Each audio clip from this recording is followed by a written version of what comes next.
जब किसी चूहे पर एक्सपेरिमेंट करते हैं, उसको एक सर्कल में बार बार उसको घुमाते हैं, वो शुरू करता है, फिर वो फिर से वापस अपनी उसी जगह पर आ जाता है। और ये चक्का जो है ये चलता रहता है, साल दर साल चलता रहता है। यानी कि सर जीके मिल जाएगा, प्रीवियस पेपर मिल जाएंगे आपको, करंट अभी कोई आया नहीं है। क्योंकि सरकारी जॉब एक ऐसी जॉब है कि वो आदमी के मरते दम तक साथ देती है।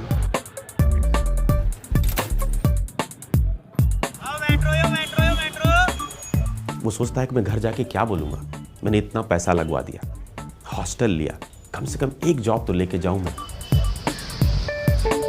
₹20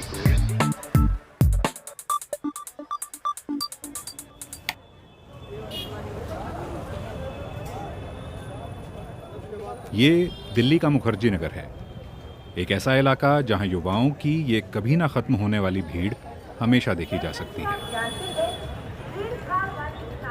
कंधों पर बस्ते टांगे, किताबों की दुकानें छानते और कोचिंग सेंटरों के चक्कर लगाते ये हजारों युवा एक ही सपना देखते हैं, एक अच्छी सरकारी नौकरी हासिल करने का। लेकिन मुखर्जी नगर की बात कुछ देर में।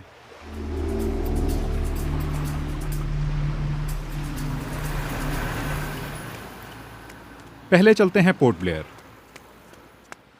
और मिलते हैं एक ऐसे युवा से जिसने सरकारी नौकरी के सपने को कई सालों तक बार बार टूटते देखा है। सरकारी वर्दी की या जो नौकरशाही की जो एक चमक है, वो सबसे ज़्यादा मायने रखती है मुझे लगता है। जैसे बड़ा बंगला हो जाता है, अच्छी गाड़ी मिल जाती है आपको, आपके आसपास नौकर चाकर रहते हैं। मुझे लगता है कि हर एक मिडिल क्लास आदमी ये चाहेगा। 27 साल के गगनदीप सिंह ने 6 बार यूपीएससी का प्रीलिम्स एग्जाम दिया, लेकिन एक बार भी कामयाब नहीं हुए। शुरुआत में होता है ना कि छोटी मोटी नौकरी करनी नहीं है, और करना है तो बहुत बड़ा करना है। जब तैयारी शुरू की होती है तो सबको बोला होता है कि बस हम तो जा रहे हैं, अभी डीसी बन के ही आएंगे या एसपी बन के ही वापस आएंगे। जिस दिन रिज़ल्ट आता है और आप अपना नाम लिस्ट में नहीं देख पाते हैं, तो आज भी वो दुख मेरे मन में है।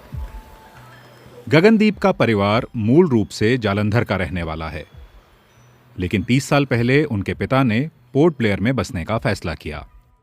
पिछले कई साल कॉम्पिटिटिव एग्जाम्स की तैयारी करने के लिए गगनदीप दिल्ली में रहे, पर कामयाब नहीं हुए। उनकी असफलता से पैदा हुई मायूसी से उनके परिवार के लोग अनछुए नहीं रहे। एक अच्छा स्टूडेंट, अच्छा बच्चा है और इंटरेस्ट से पढ़ भी रहा है, तो उसको 100% गवर्नमेंट जॉब मिलना चाहिए थी। कभी कभी घर का खर्चा, हमें रूम का रेंट देना है, बच्चों का वहाँ का रेंट देना है। हम लोग हस्बैंड वाइफ दोनों बहुत संघर्ष किए, लेकिन ये चीज़ हमने बच्चों को कभी शो नहीं होने दिया, आपस में गगनदीप की पढ़ाई को डिस्टर्ब नहीं होने दिया कि चलो आज नहीं सफलता तो कल तो कभी तो मिल जाएगी। बट जो ऊपर वाले की मर्जी थी।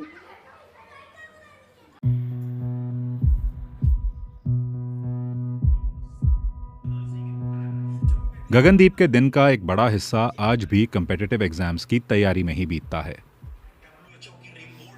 वो कभी ऑनलाइन लेक्चर सुनते हैं, कभी किताबों में खो जाते हैं और कभी नोट्स बनाते हैं। अपने भविष्य को लेकर अनिश्चितता उन्हें घेरे रहती है। जिंदगी के इस मोड़ पर गगनदीप पैसों के लिए अपने परिवार पर निर्भर नहीं रहना चाहते। कभी कभार उन्हें पोर्ट ब्लेयर के सरकारी कॉलेज में इतिहास पढ़ाने के लिए बुला लिया जाता है। इससे थोड़ा सा जेब खर्च तो निकल जाता है, लेकिन गगनदीप जानते हैं कि मंजिल अभी दूर है। घर वाले हो या दोस्त हो या रिलेटिव हो, वो जब हर साल बाद फ़ोन करते हैं कि कैसा हुआ, पास हुए कि नहीं हुए, तो तब क्या जवाब दें अगर आप असफल रहे हैं उस साल। इस बात में कोई शक नहीं कि भारत जैसी बड़ी आबादी वाले देश में उतनी सरकारी नौकरियां शायद कभी उपलब्ध नहीं होंगी जितने उनके दावेदार हैं। लेकिन इस बात का एक दूसरा पहलू भी है। सरकारी आंकड़ों के मुताबिक मार्च 2022 तक सरकारी विभागों में 9.5 लाख से ज्यादा पोस्ट खाली पड़े थे। मार्च 2023 तक कक्षा 1 से कक्षा 8 तक पढ़ाने वाले शिक्षकों के करीब 7.5 लाख पोस्ट खाली थे। जुलाई 2023 तक भारतीय रेलवे में 2.5 लाख पोस्ट खाली थे। जनवरी 2023 तक सेंट्रल आर्म्ड पुलिस फोर्सेस में करीब 85,000 पोस्ट खाली थे। ये आंकड़े वक्त के साथ बदलते रहते हैं, पर इनकी कहानी एक ही रहती है। सरकारी क्षेत्र में लाखों नौकरियां साल दर साल खाली पड़ी रहती हैं। लगातार नाकामयाब होने के बाद भी गगनदीप के जहन में सरकारी नौकरी का ख्वाब बरकरार है।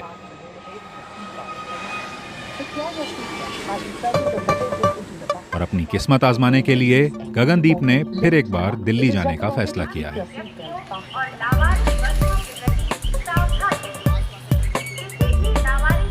उन्हें लगता है कि मुखर्जी नगर की इन गलियों से गुजरकर ही वो अपनी मंजिल तक पहुंच पाएंगे। एसएससी, बैंकिंग और यूपीएससी में अंतर क्या है? अंकल जी, आपके पास कुछ पंजाब पब्लिक सर्विस कमीशन या हरियाणा की कुछ पड़ी है कोई? बिल्कुल सर, हरियाणा का अभी एक ऑप्शन बचा है पंजाब पब्लिक सर्विस कमीशन या हरियाणा पब्लिक सर्विस कमीशन का, तो अब इसी को परस्यू करने आया हूँ कि एक बार फिर से करके देखता हूँ, क्योंकि एज भी साथ साथ में जा रही है। जो शुरुआती दौर में एक कॉन्फिडेंस था, उसकी मुझे कमी तो लगती है हमेशा से। मन में एक इनसिक्योरिटी है कि फिर से अभी आया हूँ और फिर से ज़ीरो से शुरुआत करनी है, तो अभी क्या होगा, किस तरीके से होगा।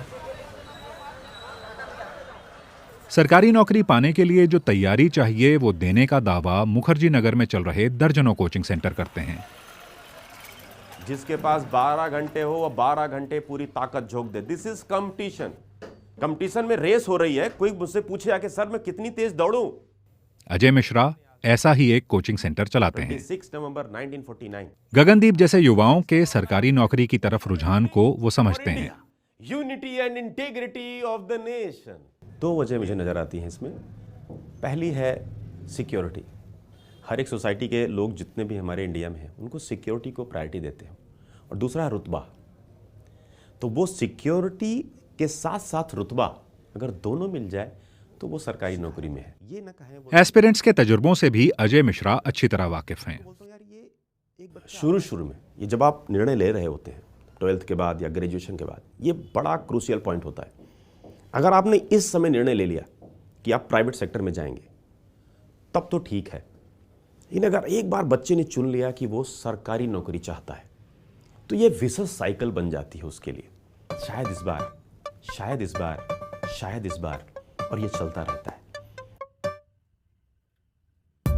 मेरे साथ के बहुत सारे दोस्त थे, 10 साल 12 साल से वो करोल बाग, राजेंद्र नगर, मुखर्जी नगर में इसी चक्कर में फंसे हुए हैं और निकल ही नहीं पा रहे हैं। सरकारी नौकरी हासिल करने की चाह रखने वाले हजारों लाखों युवा हर साल छोटे छोटे कस्बों, गांव देहात से बड़े महानगरों में कम्पिटिटिव एग्जाम्स की कोचिंग लेने आते हैं।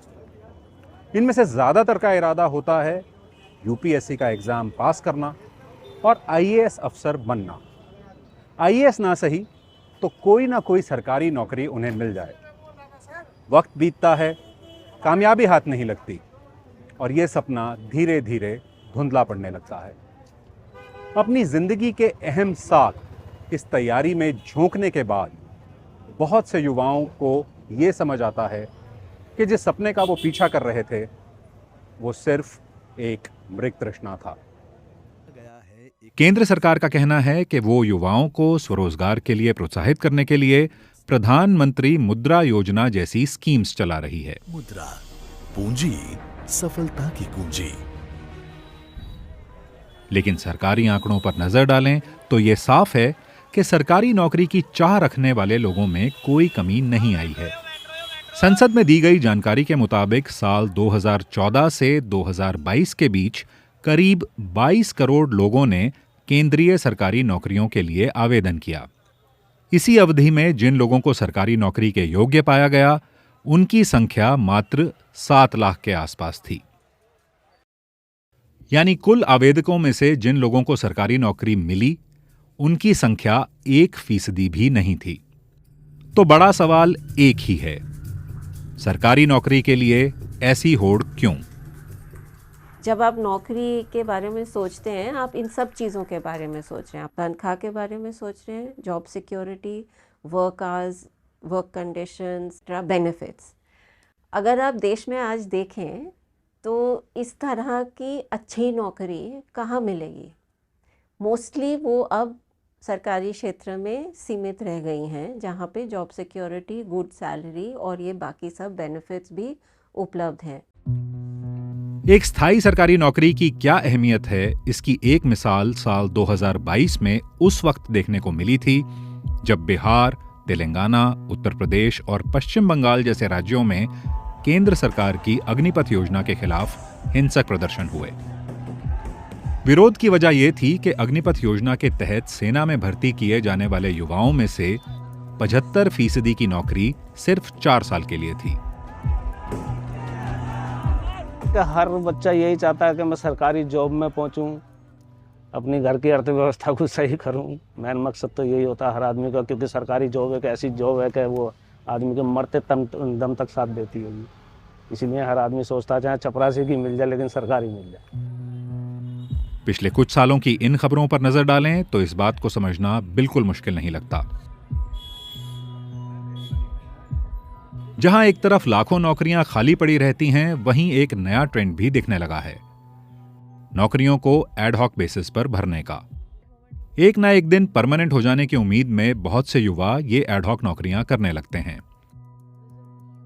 लेकिन जब एडहॉक नौकरी के परमानेंट नौकरी में बदल जाने की उम्मीद टूटती है तो कई जिंदगियां बिखर जाती हैं। 8 साल तक उन्होंने यहाँ पर एज एन एडहॉक पढ़ाया। 2023 में जाके जब ऐसा हुआ कि परमानेंट प्रोफेसर्स के लिए इंटरव्यूज़ होने लगे, उन सीट्स के अगेंस्ट जो वैकेंसीज थी उनके लिए इंटरव्यूज़ कंडक्ट होने लगे। इंटरव्यू हुआ, 4 मिनट का इंटरव्यू हुआ एंड उनको बोल दिया गया कि अब आप घर जा सकते हैं, आपके लिए स्पेस नहीं है इस कॉलेज में। This is he had Samarveer Singh सिर्फ 33 साल के थे। 8 साल तक कॉलेज में एडहॉक बेसिस पर पढ़ाने के बाद जब एक दिन अचानक उनकी नौकरी चली गई तो वो ये सदमा बर्दाश्त नहीं कर सके। उन्होंने आत्महत्या कर ली। सिर्फ permanent position as a professor की बात नहीं थी, लाइवलीहुड की भी बात थी यहाँ पर। जो उनका हाउस रेंट था फॉर एग्जांपल, जो उनका गाड़ी का लोन था, जो उन्होंने अपने आगे के 6-7 महीने जिस तरीके से उन्होंने प्लान कर रखे थे, वो चीज़ वो बिल्कुल मैनेज नहीं कर पाए at that last moment. Suddenly जिस तरीके से उनको जॉब से हटाया गया। विशेषज्ञों का कहना है कि अगर सरकार शिक्षा, स्वास्थ्य और रेलवे जैसे क्षेत्रों में अपना दायरा छोटा करती जाएगी तो रोजगार के मामले में इससे लंबे समय में नुकसान होगा। अल्टीमेटली हम क्या चाहते हैं कि लोगों का जीवन स्तर बढ़े। तो अगर आप लेबर को स्क्वीज़ करते जाएंगे, उसको कम पैसा देके, उसको एडहॉक नौकरी में लगा के, तो एक्चुअली आप अपनी टांग खुद ही काट रहे हो ना।